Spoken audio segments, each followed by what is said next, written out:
kid, I loved monster movies. My parents, though, were not real happy about that. They didn't think horror movies were good fare for young boys.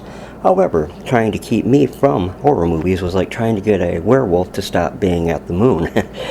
Well, late Friday and Saturdays, after the news, 11:30, that time was my exclusive access to the television set, and it was almost always tuned to WJRT TV in Flint, ABC, Flint, Michigan, where the Groovy Ghoul, Christopher Coffin, hosted the movies. His segment was known as Creature Feature. Yeah, that was it. I had three favorites at that time, and they got repeated quite often, and I never got tired of watching them. There was The Giant Behemoth, and that one fascinated me because I remember they were doing excavations. We lived on a private road in Bridgeport, Michigan, and at that time the city was putting water and sewer through, and they were doing pretty deep excavations. I remember going out and standing near the edge and looking, and I would see the water down in there, and the oozing clay from the sides of the excavation. And I always thought that perhaps down in there would be some horrible monster like the giant behemoth. Of course, one never came about. But I remember even having, it's funny how a dream will stick with me that many years, because this had to be back in the mid 1960s. But I remember even having a dream where a giant prehistoric monster came up out of that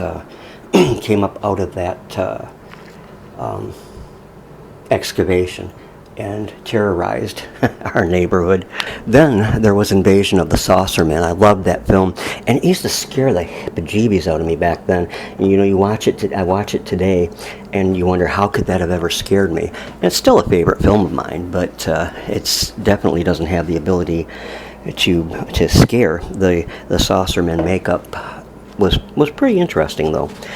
And then the third movie favorite of mine, which is the topic of this review, was Monster on Campus, and that was pretty cool movie.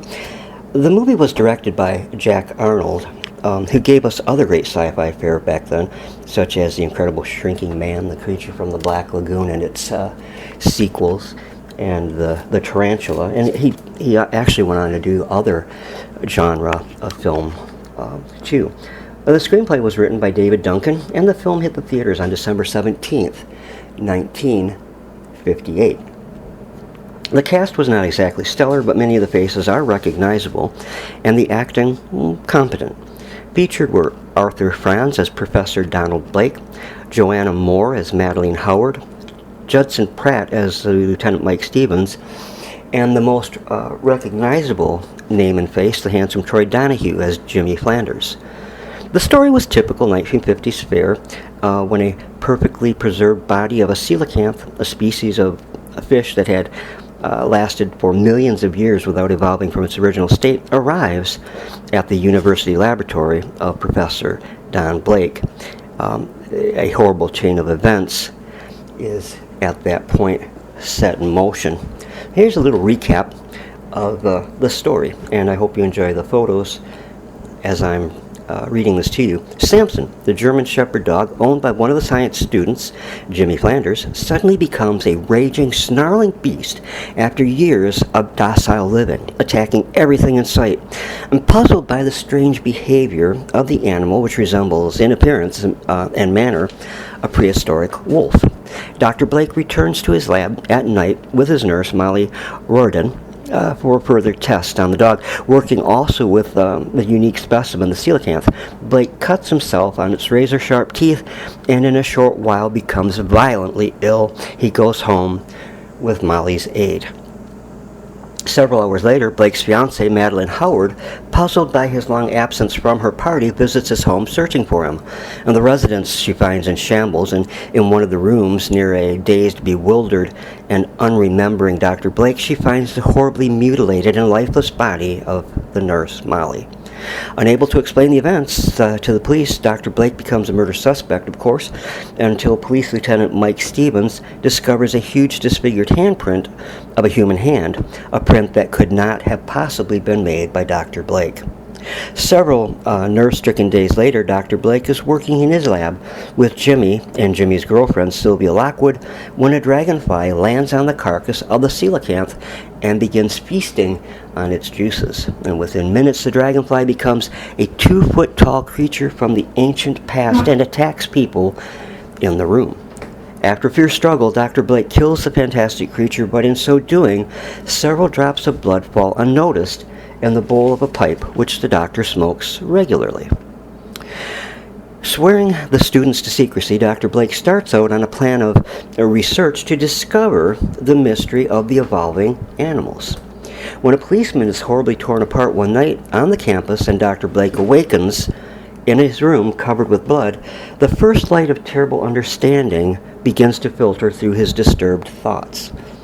Determined to find out if his hypothesis is correct, Dr. Blake moves his lab equipment to a secluded mountain cabin and with great fear starts his test by injecting a serum of the blood of the coelacanth into his own veins. And hours later, he recovers, still unable to remember anything, to find Madeline in the room, and she tells him of a horrible beast-like creature that attacked her when she neared the cabin, a gruesome creature, hardly human. And Dr. Blake is convinced that he has found the secret, that he is the monster transformed backwards in the evolutionary scale by some strange quality in the blood of the coelacanth, which turns out to be the effects of gamma radiation on the fish. Forcing Madeline to leave, Dr. Blake tries another injection and is again transformed into a prehistoric monster. Following Madeline down the mountain, the monster is surprised by police sent to find Jimmy and Sylvia and confess their adventure with the dragonfly and pointed out the possibility of strange unknown forces at work. In a desperate struggle with the police, Dr. Blake is killed, and as he dies, he loses his hideous and monstrous appearance.